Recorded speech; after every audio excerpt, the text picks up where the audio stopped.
Well, 2022 was his comeback year after suffering a major accident off of the racetrack. Jake Waddell of Roseburg returned to sprint car racing for the first time in a couple of seasons. Hear his incredible story on how it was a touch-and-go situation to where he bounced back from what the doctors told him. Jake Waddell is our next guest here on Getting Up to Speed. This broadcast is brought to you by Meat Freaks Jerky Club. Get the best jerky the world has to offer straight to your door by visiting meatfreaksjerkyclub.com. Pick your box and plan, tell them where to ship, and receive and enjoy. Log on to meatfreaksjerky.com and use promo code SPEED for 10% discount. The 2023 NARC 410 Sprint Series presented by Napa Auto Parts will officially kick off with the Asparagus Cup on Saturday, April 1st at the Stockton Dirt Track. See drivers such as Corey Day, Justin Sanders, Shane Golobic, Bud Kading, and two-time defending series champion Dominic Scelzi, along with many more. Pit gates open at 1, front gates at 4, qualifying at 4:30, and racing kicks off at 5:30. Tickets are $30 for general admission, children ages 5 through 12, $25, seniors 65 and over, $25, and children 4 and under are free. For more ticket information, log on to StocktonDirtTrack.com. For more series information, visit www.narc410.com. Hello race fans, this is Ben Deatherage, host of Getting Up to Speed. In these interviews, we talk to sprint car drivers from the West Coast or beyond the West Coast that are coming to race, or drivers that are West Coast based that are going elsewhere to race. We hope you enjoy these interviews, and be sure and catch up on all the episodes, whether it be on iTunes, Spotify, iHeartRadio, Amazon Music, or YouTube. All right, on the phone joining me is Jake Waddell. Jake, great to have you here to talk about racing things. Yeah, thanks for having me. So 2022, not a lot of races under your belt. However, you were able to put together a fourth-place finish at Cottage Grove Speedway on July 9th in 360 competition, and also in spec competition, limited sprint competition, and also made it up to Grays Harbor Raceway for a 13th place finish in Elma, Washington. Your thoughts of the runs that you guys did have and were able to develop? Honestly, it was kind of a, just kind of a testing period for me, coming back into a race car after a couple of years off after a crash that I was involved in. And 2022 is, for lack of better terms, pretty destructive. And for me, we had good speed every time we unloaded, but it was, just things happen, racing deals happen, and we ended up second night out, going pretty big down the front stretch of the Grove, and having some motor issues and whatnot. I drove for my dad a few times and did okay, and it was just kind of getting my feet wet and back in the car, and just getting kind of seeing if I was going to get comfortable back into it, and it was definitely. It was like I never even got out of the race car, and it felt good to just get back in, and it definitely got cut short for us. Yeah. Well, and I also had a side note here. You actually ran a dwarf car, Southern Oregon Speedway, yeah? Yeah, Aaron and Stephen Morgenstern actually gave me a call and wanted to give me a shot in the dwarf. Actually, I ran it twice. It's my first time I ever drove one. We went down to Medford, and I had a blast. It was, I think the club, it's a club, so you have to go through the club rules and everything. You start scratch as a rookie. No matter how many years and laps you got, you're definitely a rookie first night in. So we started scratch, and we ended up locking ourselves into the feature. And I think we started like 16th or 18th, and I was up to 4th or 3rd at one point, and with some part failures and everything that we had to pull in, but I'm working my way through. And then we went to the Grove during Speed Week, and honestly had a shot to win the deal. We hit something going into 3 there at the Grove, and about tipped the thing over and spun out. But had a couple shots at driving a door car, and kind of talk is that we might be able to do that again this year. And getting a little bit change of scenery and different type of racing going on. I actually have a lot of fun doing that as well. Well, yeah, that's what I was going to ask you, your thoughts on that, how that went, because those things seems like they sit so low, almost like a Formula One car. Your back of your legs are literally almost scraping the ground. Yeah, it's definitely a different deal. There's zippy little things, and I mean, it's like you're kicked out the whole time and driving on the throttle. You're looking out the right side of the car. It feels like the entire time. It kind of coming from go karts when I was a kid. It clicked with me right away. And I mean, the high rev RPMs and the driving on the throttle and kind of dictating where your car ends up with the throttle. It clicked with me pretty quick, and actually, the racing, through traffic and whatever, it feels like right at home. So, I actually really, really enjoyed door car racing last year as well. And just on my off weekends, they give me a call and ask if I want to run it. And, I jumped on it, and I look forward to maybe this year getting a handful of more races in with it and, seeing, I'll race anything. And if somebody gives me an opportunity to drive the race car, I'm going to jump in it. So, and a dwarf car just kind of seemed to click pretty well with me. Well, as far as sprint car plans in 2023 are concerned, what do you guys got loaded up on the menu? Kind of like what I always do, just with business and everything. It's powder coat shops and family and obviously finances and everything. I'm going to race as much as I can. I'm not really going to lock into any one particular series or track or anything. I'm just kind of bounce around like I've always done. And I think we're getting close. We're actually in the shop right now working on stuff, but doing some stuff with the motor. Got the motor bolted in. And, I'll probably, run a lot of the same stuff I always have. Just kind of chase the Northwest racing and, maybe a California trip or two if finances allow and time and work and everything else that, kind of pulls you away from getting to go on the road. But, we're gonna try to run a little bit of everything kind of around here, close to home, maybe make another trip up to Grays Harbor, the Grove. And then we have, the new dirt track in Roseburg. It's right, it's 5 minutes away from me. So, we're definitely going to go there and, just wherever allows and whatever I ever have time to go do.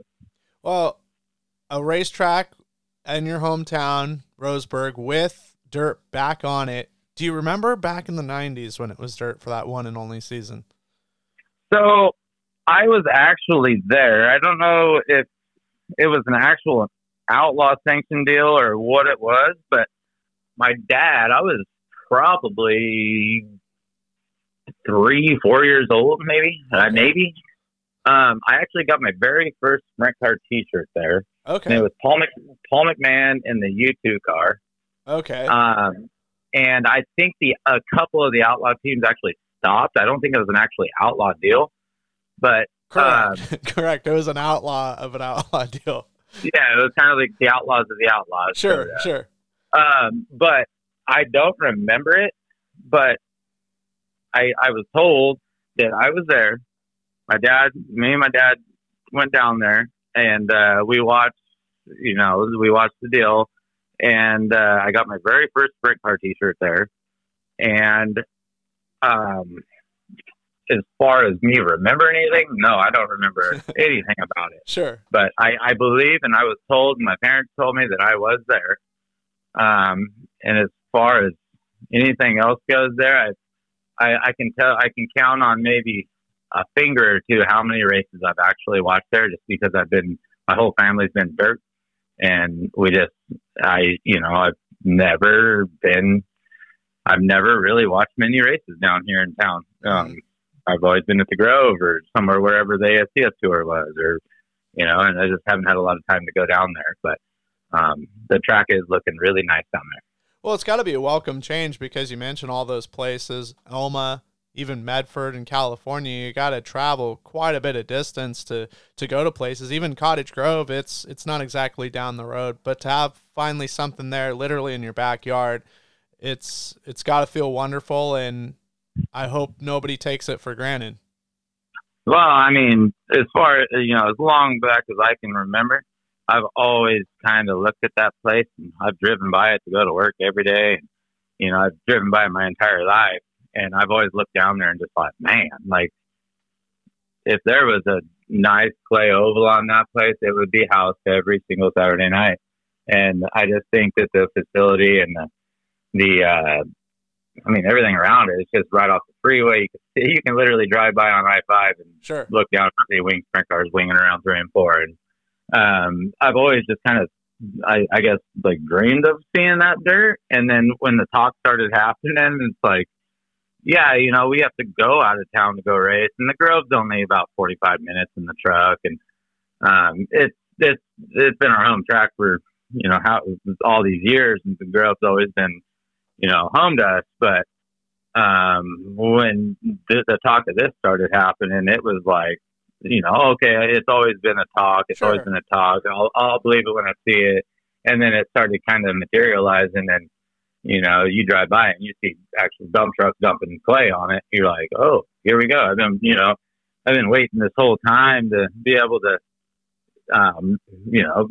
go across town and race, and it's actually happened. And I had an opportunity, October, September, sometime in the fall, they had an open race or an open track down there for practice. And I actually had a chance to go down there and run. I ran my dad's car on it. Mm-hmm. And, I'm definitely looking forward to it. And, I think it'll be definitely a good thing for the sprint car, and not only sprint cars, but everybody. Sure. Dirt wise, it's going to be one more place to go race, and they definitely have the facility to hold crowds, and they have the facility to park big haulers, and I really do think that it's going to be a pretty badass place to go race. Yeah. Yes, no doubt. And I'm excited. I'm excited to even see 410s there when the NARC series rolls in. I'm really looking forward to that event. Oh yeah, I think 410s around that place is going to be definitely an eye opener. They were talking about asphalt times around it and everything, and I think that we were I think almost beating it. The dirt, the clay they got down there, it's a good sticky, good material, and they've been down there. I drive by and I see trucks and stuff, and we had to take our race. Actually, I had to take my dad's sprint car down there to a car show, and I pulled into the pits down there and unloaded, and they were putting catch fence, and they're building a nice catch fence. It's real similar to like a Willamette, or it's a nice catch fence that they're building around the right around the lip of the place, and they're doing a lot of work, and I think they're gonna definitely have a lot of potential to have a racetrack that's going to attract some, like you said, the NARC and the series like the Outlaws, maybe that they might start poking around at it. It's a facility that will definitely house a big event. They can fit the spectators and the haulers and everything. And I'm definitely looking forward to it. Well, and how would you compare it as far as like running on it? I mean, I know it perhaps wasn't a racing scenario situation where you were like competing for like a trophy dash or for a main event or a heat race, but did it compare to anything that you've ran before? It's I forgot what they're calling it. Are they calling it a third? I think it's a third. Yeah. Yeah. So So that's equivalent to Willamette, correct? Yeah. Okay, so it feels bigger than Willamette to me, just mile per hour wise. But it's I would say it's definitely a perfect mix between an Elma and it's not quite an Elma. Like I don't think it's quite like as long, and it's not quite an Elma, but it's not as small as a Willamette. It's not the feel of a Willamette. Kind of a Willamette still got the kind of a bullring feel to me. Sure. Yeah, like a Thunderbolt kind of deal. Yeah, it reminds me of that. Yeah, it's the straightaways. I mean, you definitely tuck your elbows, and you have a ways to go down the straightaways, and it's you definitely have to almost get in the back of your head to keep that thing straight, tuck your elbows in, and hold it in, and keep all the way down. But it's really wide, and it's got room for 3-4 grooves if everything kind of aligns up good and all the conditions are right. And I've heard a lot of people saying, "Oh, there's not enough bank, there's not enough this," but when you're running the lip of it, I mean, it's definitely got banking, and it's got it. So I would say about in the middle of, I would call it about dead center of Willamette and Elma. Okay. And it definitely has a lot of bite to it. The clay that they actually got, it has some bite to it. It doesn't feel like, like I've always been coming from where we are. I've always been like a bull ringer, like high bank bull ring coming from the Grove. Sure. And all that. I've always kind of, I guess, like thrived at small tracks, and we go to big tracks, but I've always kind of looked forward to smaller tracks. But it races this, or I wouldn't say we didn't race, but it drives like a big Lebanon, in my opinion. Okay. Nice. Well, April 2020, the whole world was going crazy. COVID had hit and shutdowns were happening left and right. For you, it was sort of a major moment in your life. And, you briefly touched on it, like that this past spring, and actually April 2nd, you put up a 4th place result at Cottage Grove in limited sprint action. That was a big deal for you because you hadn't been in a sprint car due to a off the racetrack accident. Yeah. So I think it was April 29th. I was minding my own business at work, and a friend of mine showed up and wanted to go for I've always kind of had Harleys and motorcycles and stuff, and kind of cruised around doing that. And I got off, and I haven't ridden the bike in so long and everything, and actually jumped on my Harley, and I went for a ride in the back roads with a buddy of mine, and I actually wrecked pretty hard, and it was a near fatal accident. I'm actually lucky that it didn't kill me. I was, coming from the back, all of us like to go fast and everything, and we were out in the country, kind of like farmland almost, and I hit some, the county actually put down some chip seal on the road, and unknowingly I went around the corner, and I spun, like my rear tire kicked out from underneath me, and it kind of kicked me off the bike into a tree at like 80 plus miles an hour, and I hit my head, I tore my leg up, and actually had 3 or 4 different brain bleeds, and required it. Just sort of tore my foot off my leg, and that definitely was an eye opener. I honestly didn't feel a thing because of the head injury and everything. I was pretty much out for a while until well after like reconstruction surgery and everything, and I woke up in the hospital there at Sacred Heart. I was told that I will never, walk again. I was told that, how the significance of my brain injury and stuff, that, it's going to be a long road to me even being able to be like, hold a full conversation and everything, and, the pretty much, first thought through my head, because I think we were within I think that same weekend was supposed to be my first sprint car race of the year. Sure. And so I never thought I was going to get back in the sprint car again, obviously, being, caved the side of my head in on a tree, and, my leg, and all the reconstruction surgeries, and just the significance of the injuries that I actually did sustain was kind of a far-fetched dream of even being able to drive a race car ever again, let alone, I wasn't supposed to even walk again. Yeah.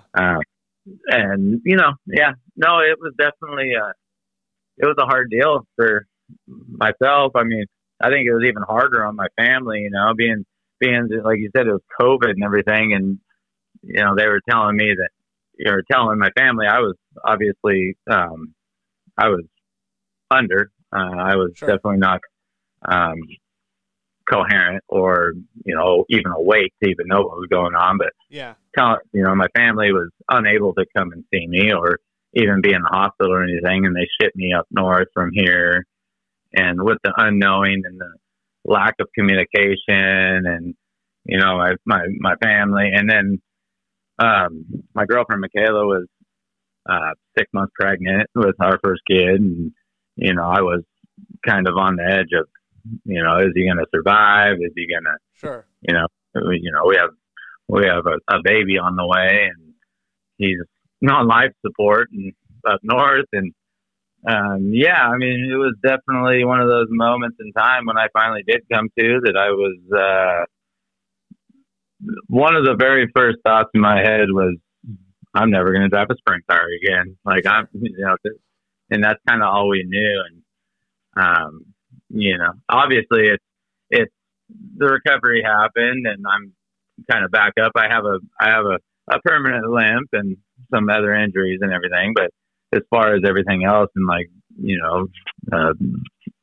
getting back up and getting back somewhat normal, I think we've definitely accomplished that. And, it's been a hell of a road to get here, but, yeah, it was a turning point. That's for sure. I mean, I just feel for your family because I know that whole deal of like, if the doctors aren't calling, that's good. Like no news is good news, but still that whole inability of like that helplessness when you're in an ICU ward and you might get an update once a day because everything is so crazy. Yeah. I mean, Ben, you know that better than anybody. So it was definitely a rough time. And, I had no communication. I had no, I think that I think that I talked to people on the phone and everything, but I probably wasn't making much sense. I was just blabbering along, and, it was pretty rough. It was, definitely a traumatic accident that it 9 times out of 10 is going to kill a guy. And luckily that, whatever reason that I'm still here, that I'm here and I'm thankful for it. Yes, no doubt. I mean, I'm a firm believer everything happens for a reason and people are put in moments, at precise moments for precise reasons. I mean, for your instance, your significant other has you as a partner, you have your child to be a father, your father still has you as a son, and definitely one of those moments where it's one of those checks that you get of how precious life is. Absolutely. And honestly, it's changed me. For lack of better terms, I grew up in a hurry, after that.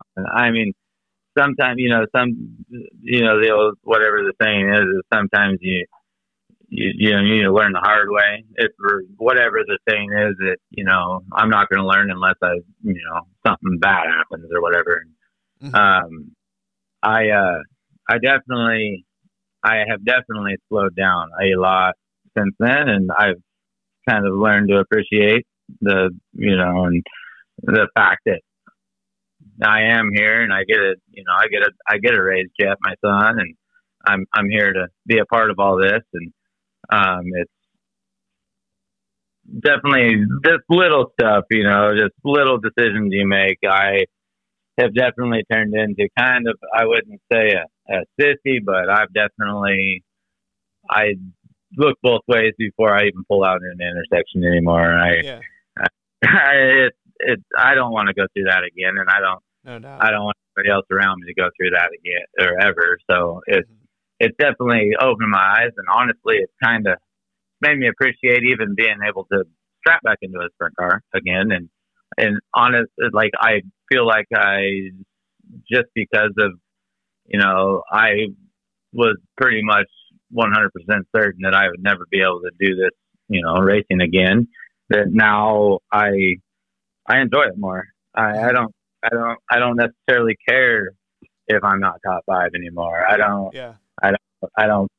stress any of the small stuff anymore. I just like, at the end of the day, 15th's cool. Like, it's cool. And I got to drive my sprint car tonight. And, before I held myself to a standard, and I would be upset if I wasn't, podium or top 5, or, I'd be kind of beating myself up. And now it's just like, I get to keep doing this kind of deal. And it's definitely opened my eyes to, everything that I've been able to do, and racing and travel around and do, and everything that my dad's done for me, and my mom and dad with the sprint cars when I was younger. And now it's just, I enjoy it now. It's not, I don't hold myself to the standard that I used to, just for the simple fact of that I can still do it.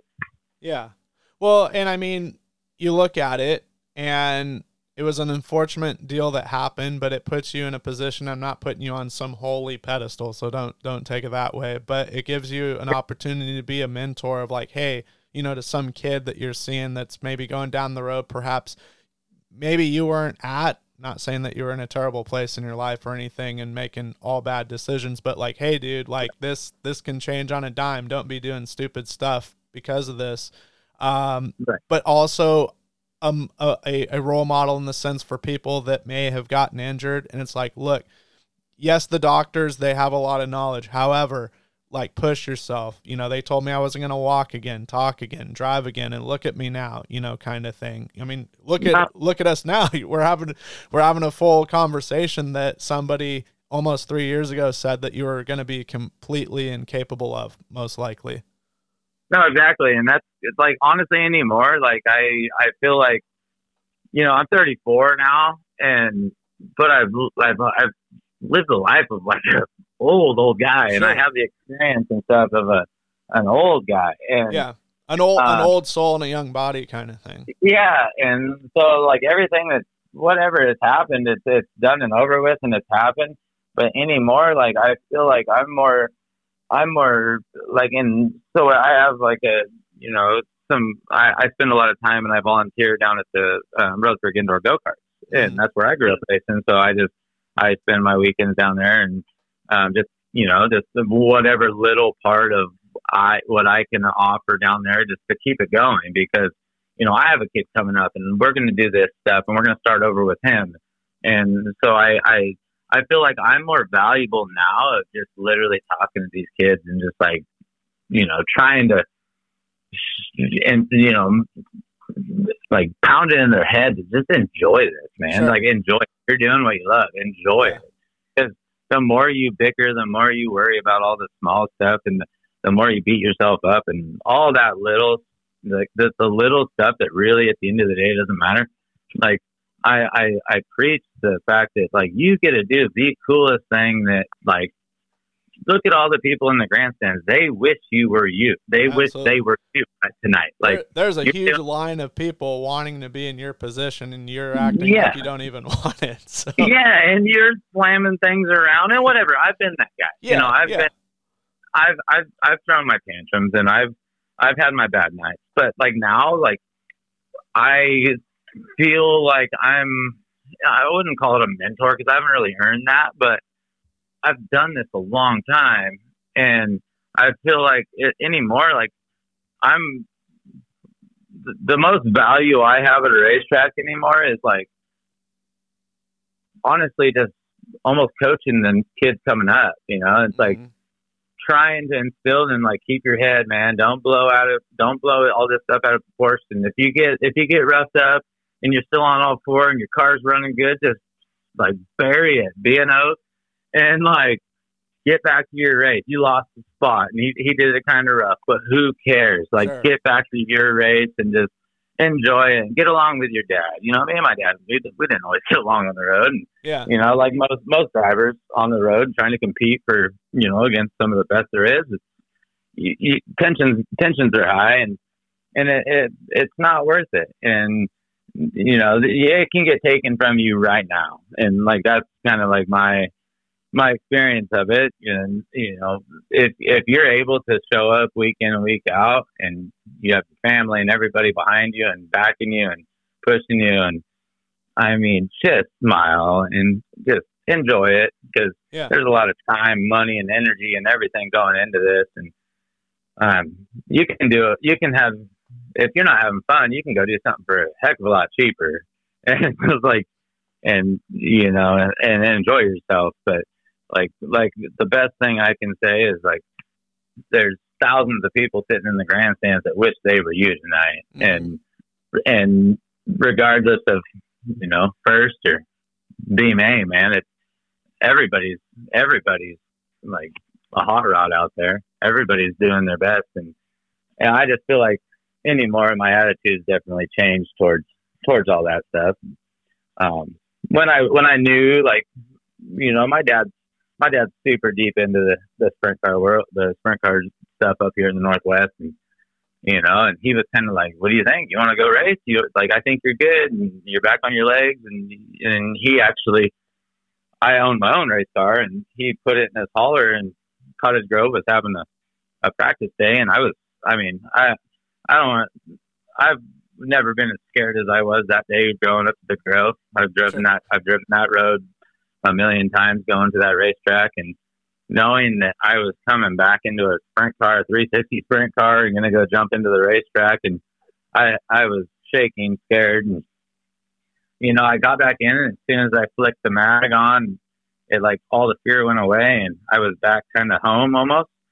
And I mean, it just, like, it felt like I never took any time off. And me and Dad, we loaded it up. I probably put, I don't know, 50, 60 laps down in the day. And me and Dad were driving home, and I told myself and him and everybody, I was like, I'm going to go back. I'm racing. I'm going to go back racing next season. I'm going to get back in it, because I don't know anything different. I'm not an athlete. I don't play football, basketball. Like, this is my thing. It's sprint car racing. It always has been. And the second that I'm not enjoying it, or I'm not having fun, or people around me sense that I'm not having fun, I'm done. Like, I'll park it. I don't have to race no more. This is what I love to do. And, it's definitely changed my perspective. And as far as the enjoyment of it, I'm actually having fun doing it again, because, I get to do it again. Well, because before you got back into it, you had a little bit of a stint as a car owner, right? Was it Shane Forte drove for you for a little bit? Yeah. So, actually that was during my crash. Yeah. Oh, okay. So yeah, I was still in a wheelchair.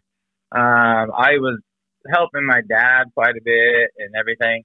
And I had all this stuff sitting here, a fresh motor in the shop. Like I said, we were 3 or 4 days away from my first race of the season when I wrecked that bike. Everything was ready to rip. And, I was helping Dad and traveling around with him and stuff a little bit. And, I wanted my stuff to go. I have all this stuff sitting in the shop. I wanted it to race. And Shane's been a good friend of mine since the old ASPS days, and, or even before that. Me and Shane's been racing for a long time together. And, I just kind of hit him up, and it was kind of just a joke at first, like, "Hey, you want to drive my car?" And he's like, "Yeah, anytime." So I just texted him one day. I was like, "Hey, what are you doing this week?" And I think it was just it was like a 2-day show or something at the Grove.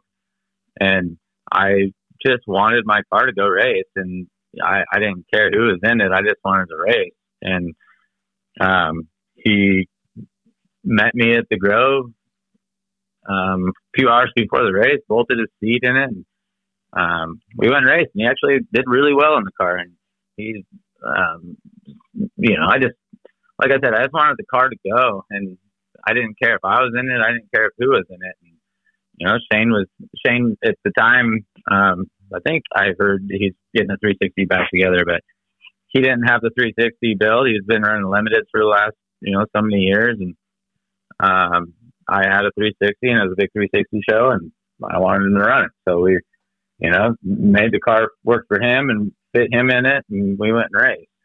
And no, I had just as much fun doing that as I do driving myself. Well, as far as your schedule is concerned, or any team news, results, or an apparel run, do you got a good place on social media or on a website that people can go to follow you along? Honestly, I don't do a whole lot of it. Kind of like I'm kind of always been the guy like, oh, there's Jake. I mean, I have a normal Facebook and everything, but